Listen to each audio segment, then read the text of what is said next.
Today is March 3rd, 2023. My name is Melissa Ackerman, and I am delighted to be interviewing Judy Minkin today as part of our Jewish Family Service Oral History Project. How are you today, Judy? Good to see you. Thank you. I'm reasonably well. When were you hired by Jewish Family Service? Very long time ago, back in 1961, November. And what position were you hired for at that time?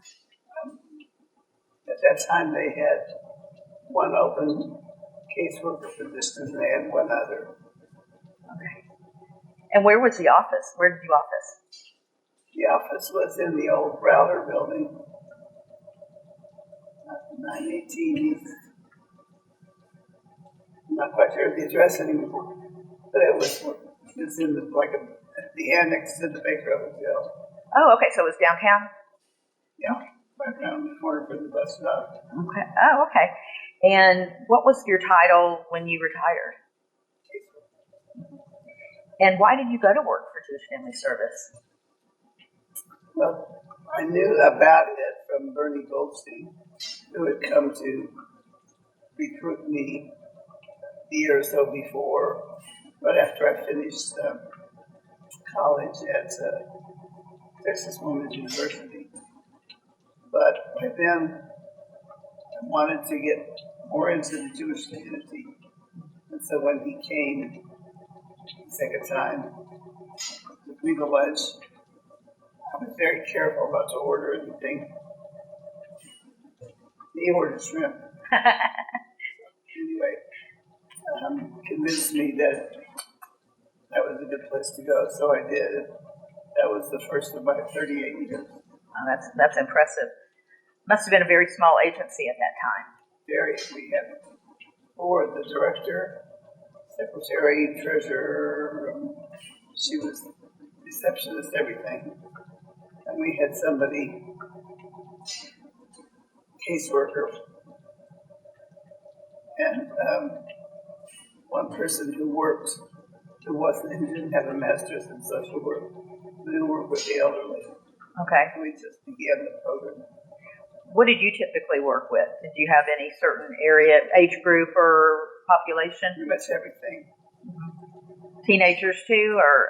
Some teenagers. I mean, there was not much individual counseling with kids, but I worked with individuals, a couple, some with children, did some financial assistance. Was there a volunteer, layperson board at that time? No, most of our volunteers were committee and board members. Okay. We didn't have anywhere near the volunteer programs that they have now. No, it's huge. So you were downtown, and what was your background? Where did you go to college? You said Texas Women? My college was the Texas Women's University, which became Texas University when I was there. Before that, it had been Texas State College for Women. Oh. And they got university status in the middle of my beginning of my junior year. So, I can't remember the question. Oh, I was just asking what your background was. It was called the Free Social Work Sequence. It was really a major in sociology, but it later became a Bachelor of Social Work. And 1 week, 2 days a week, we would drive into Dallas to perform field work. And I was with the Dallas County Juvenile Department. Oh, okay. So when they needed another staff member, at the time I graduated, I applied, although I never thought I would get the job because there was another woman, very nice woman who had some experience to also apply, but they Mhm. picked me, so that was the first Okay. 38 years. 38 years. That is a long time. In the time that you were there, did you work with any committees? Um, Eventually, I did. There wasn't much in the beginning, but I worked with the personnel committee, helped rewrite well, I don't know if it's been changed since then, but personnel code. Mm-hmm. Um, and financial assistance, there was Okay. a committee. Yeah. What programs and services began or evolved during your tenure? You probably saw a lot. Well, when I first was hired, they were doing refugee resettlement. Mm-hmm. So I helped to resettle Vietnamese, and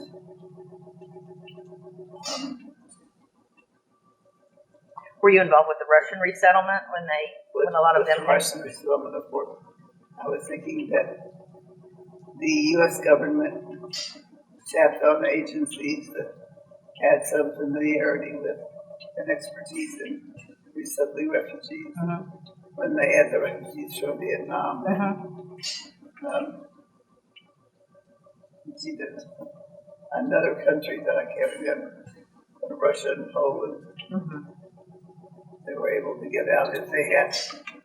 There were Russians living in Poland, so it was not possible to get out from Russia, but we have to resettle. Mm-hmm. And with the use of other volunteers, spoke Yiddish. Do you speak Yiddish? I did not. I do. Okay. What other changes have occurred over the years? When did you retire? What year did you retire? I retired at the end of 2000. Okay. So I've been gone You've been gone a while. almost, well, not as long as I worked there, but for a very long time. And they had no adoption program when I was When you started. developed, when I hired a second caseworker, Mm-hmm. Sherry Fullwood, and I worked on that in that program. Did you help with the adoption? Yes, that was I enjoyed that. Mm-hmm. Why did that program stop? Do you know? I don't think it ever stopped, although it certainly slowed down when people began to advertise, and you had to work with an agency. But instead of Jewish Family Service took care of medical expenses and matched babies, available children with couples that had been approved. And were they Jewish babies? Babies from a Jewish mother, or? Usually not, but occasionally there were. I had one young Jewish woman from California that I placed. Well, I wanted to place her baby, but unfortunately the baby had a congenital heart problem and didn't survive. Oh, that's a shame. That's a shame. What changes in the Jewish community occurred that influenced how Jewish Family Service responded to community needs? Well, I think initially people thought of Jewish Family Service as only doing refugee resettlement, and they didn't realize that we were resettling people in general, doing counseling, that it wasn't just handing out money, and the adoption program grew, financial assistance program expanded with the addition of the food pantry, which is now a big time thing. So you were working there when the food pantry started? Yes. Was it first in the basement of the Federation building, or did it get started before that? It was in the lower level of the Not Federation. the lower, the second, the first From level. which we had to eventually flee because of the mold that developed. But now I haven't been to the recent food pantry. But it's a much bigger It's much operation. bigger. It's a lot bigger than it was. It's about twice the size of the old one. Yeah. Yeah, serving so many people. We had a small room in that old Federation building. And so I could take clients in. You would take your clients in. So just the clients that needed to have those services, you could just shop with them. No. Well, I will Yeah, with them to help. make suggestions Uh-huh. about things we had from the federal government. We had butter and cheese and Probably peanut butter and. well, I don't know if that came from the government. Oh, okay. But, Maybe not. we took food donations, and then I suggested that we take voluntary cash contributions so we could purchase things that were needed. So eventually that became part of what we did. You mentioned a couple people that you worked with, Sherry Portwood and the executive director, Bernie Goldstein. Were there any other people that you remember that you worked with over the years? Yeah, there were a number of directors. Arnie Marks.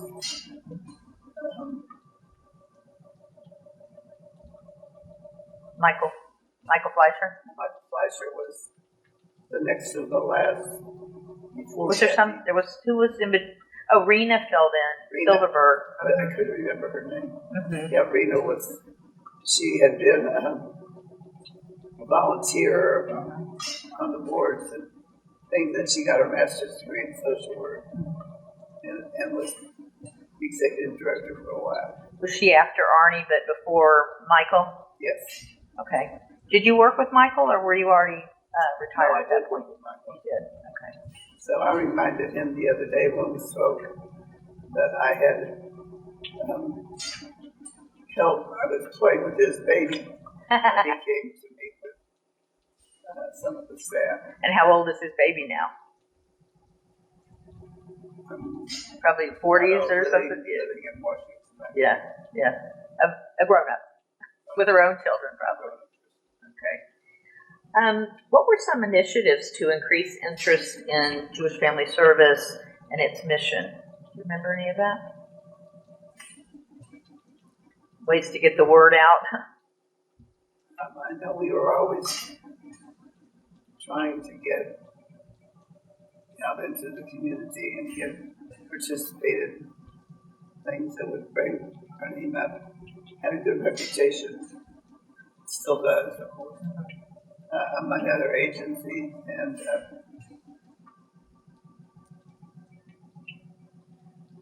Did you have to go?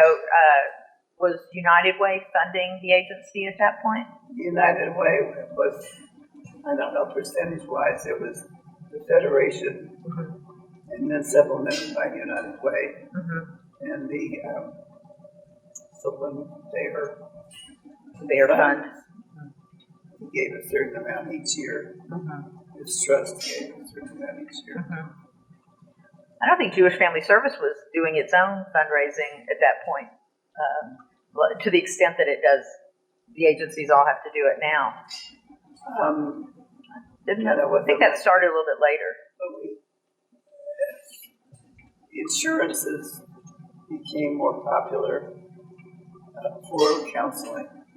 We participated in that, and that was a big source of income. So then it was that first, I think, then the Federation, and then the United Way. In relation to your time at Jewish Family Service, of what are you most proud? Well, I've really enjoyed most of the things I did there. Financial assistance, helping there, but I monitored the Big Pal program, which was like Big Brother? Big Sisters. It's where we matched children from single parent families with good adults. How long did you do that? You remember? A number of years, and then when I left, for whatever reason, they stopped doing the program. Because you weren't there to help run it, probably.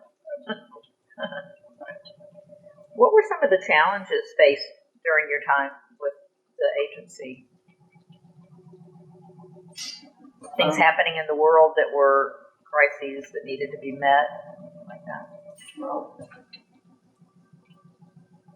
we needed funding, of course, and there were,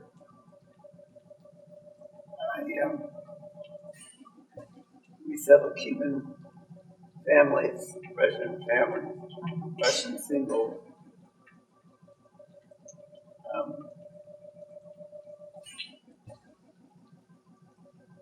Just getting families into a life where they're working and self-supporting. Was the job resource center there when you? They did have the job placement, but there were a number of agencies that could take people that had limited language skills. So we certainly leaned on them.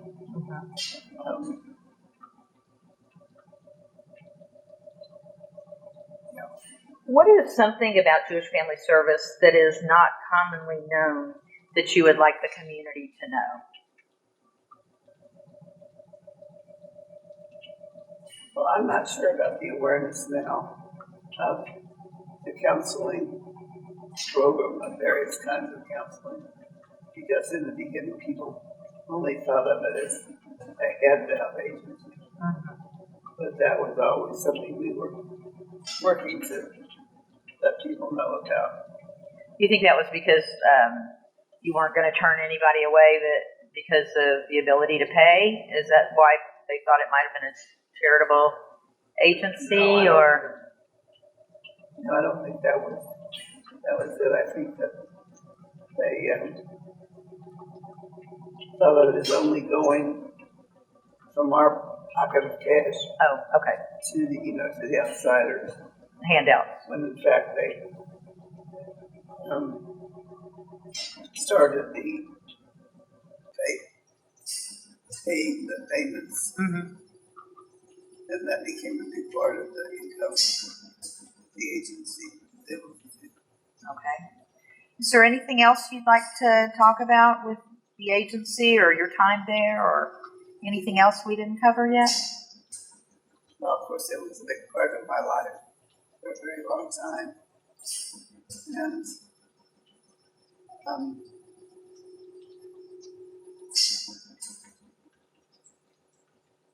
sorry, I'm not That's okay. thinking about things that can be helpful here. Okay. You had a lot of years of service, and we really appreciate it. And I thank you so much for visiting with me today. Happy to. Thank you. Thank you.